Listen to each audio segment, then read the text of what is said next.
কিছুক্ষণ আগে না আসলে দেখেন, আমরা যখন বাংলাদেশ থেকে আসলাম তখনই আপনারা জানেন আমরা বিইউর 56 নাম্বার যে ফ্ল্যাটটা, সে ফ্ল্যাটটা আমরা পরিদর্শন করেছি।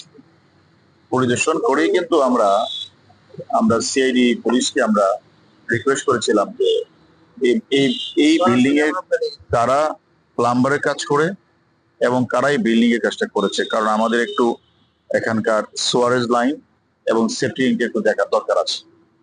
তখন তারা আমাদেরকে বলেছে ঠিক আছে, আজকেও আমরা আমরা তাদের তখনই রিকোয়েস্ট করেছি। আমরা আজকে সকালে কিন্তু আপনাদেরকে আমরা বলেছি যে আমরা সিআইডি পুলিশ অত্যন্ত আন্তরিকতার সহিত কাজ করছে।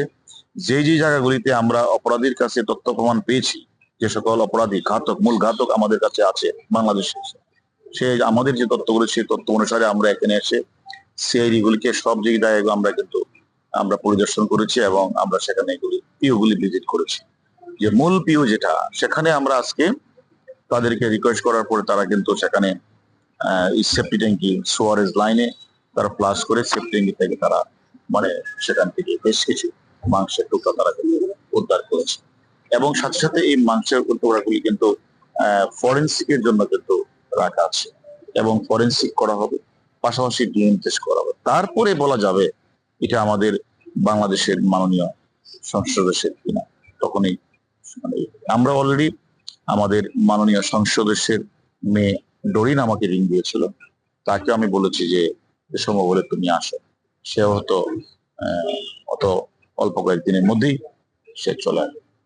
সিআইডি কর্মকর্তাদের সাথে কি কথা হয়েছে, এই প্রসেসটা কতদিন, কতদিনে? না, এটা আসলে যেহেতু দেখেন, এটা এদেশের যেহেতু হত্যাকাণ্ড এদেশে সংঘটিত হয়েছে এবং একটা হত্যাকাণ্ডের পরে একটা মামলার তদন্ত কাজের জন্য বিভিন্ন পারিপার্শ্বিক বিবেচনা করে তারপরে হত্যাকাণ্ডের অংশ বিশেষ উদ্ধার করার মধ্যে পড়ে যে আসলে তাহলে মামলার চার্জশিট দেওয়া বা আদালতে উপস্থাপন করা।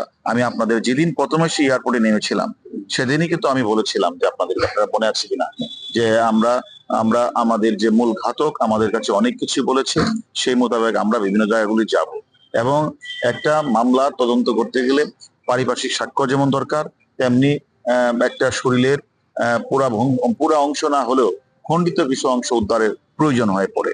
এবং সেই কাজটাই কিন্তু আজকে আপনারা লক্ষ্য করেছেন, সিআইডি পুলিশ আজকে কিন্তু আমরা সেফটি ট্যাঙ্কি আমরা যে তাদের রিকোয়েস্ট করেছিলাম সেভাবে তারা কাজ করে কিন্তু সেই সেফটি ট্যাঙ্কি থেকে তারা কিন্তু মাংসগুলি উদ্ধার করেছে এবং প্রিজার্ভ করেছে।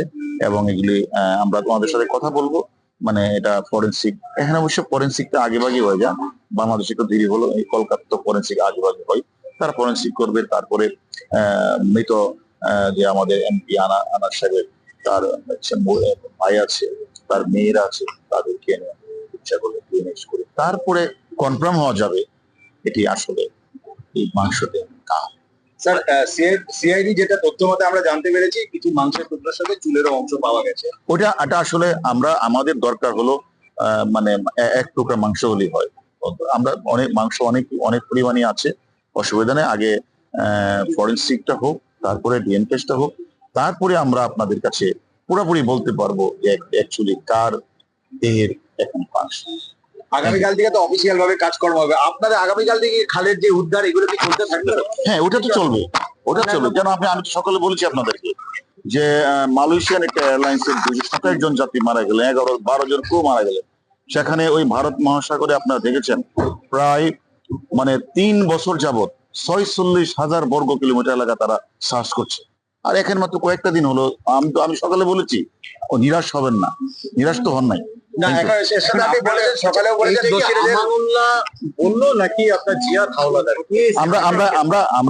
আমরা তো আপনাদের বলেছি, আমরা সে তথ্য নিয়েই তো আমরা এখানে এসেছি।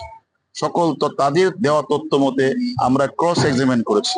আমরা তারা যা যা বলেছে, এমনকি আপনারা মিডিয়ারা যা যা বলেছেন, সবগুলি আমরা কিন্তু বিচার বিশ্লেষণ করেই কিন্তু আমরা বিভিন্ন জায়গাগুলিতে পরিদর্শন করি। ধন্যবাদ। স্যার, ওখানে চুল কি পাওয়া গিয়েছিল?